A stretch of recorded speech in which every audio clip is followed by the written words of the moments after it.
Ayan mga friends, showbiz update muna tayo about Kris Aquino. At pag-alam natin, pag buwan po ng Pebrero talaga, birthday po ni Miss Kris Aquino. At alam nyo ba, sa tinagal-tagal na panahon, ngayon lang uli nag-appear sa TV itong si Queen of all media, all multimedia na si Miss Kris Aquino. So, exclusive po siyang na-interview ni Boy Abunda, King of Talk, na alam naman po natin kung gano'n sila ka-close. Actually, isa ito sa mga napanood po natin ngayon, yun lang po talagang exclusive po, na nagpa-interview si Miss Aquino kay pakinggan natin. Wow. So from a statement, napunta kami sa phone call, napunta kami ngayon sa live via Zoom. Yan.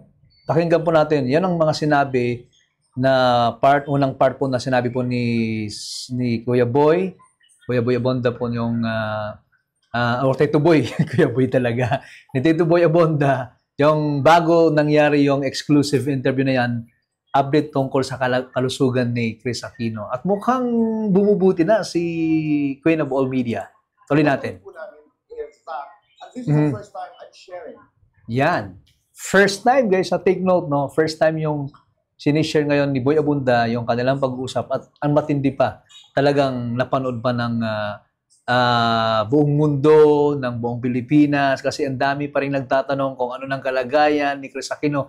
May mga fake news pa nga na naglalabasan na wala na daw si Kris Aquino, patay na daw, mga ganun ba? So which is hindi po. Itong video po makakasagot mga kaibigan. Pakinggan natin ulit tuloy lang natin yung video po na nagpapahayag si King of Talk na si Tito Boy. I'm sharing the screen with Kris.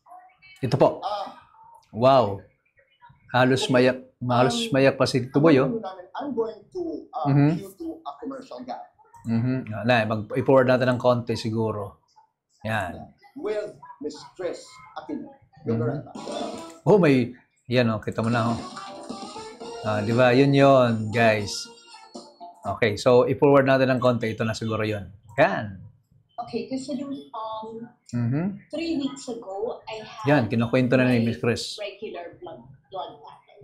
Parang ang ginagawa doon is, sa Jamie 7 po ito, mga kaibigan. Blood donation.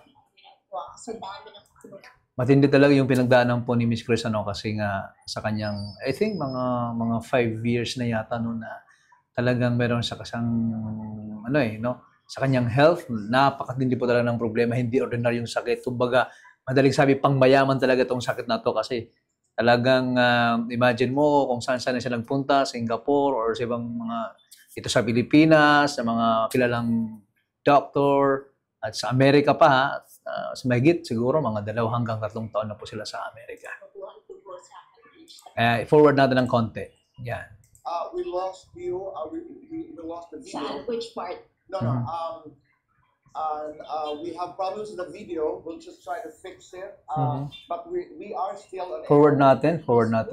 Yan mga sitwasyon ni Kris, I am also taking to fix it.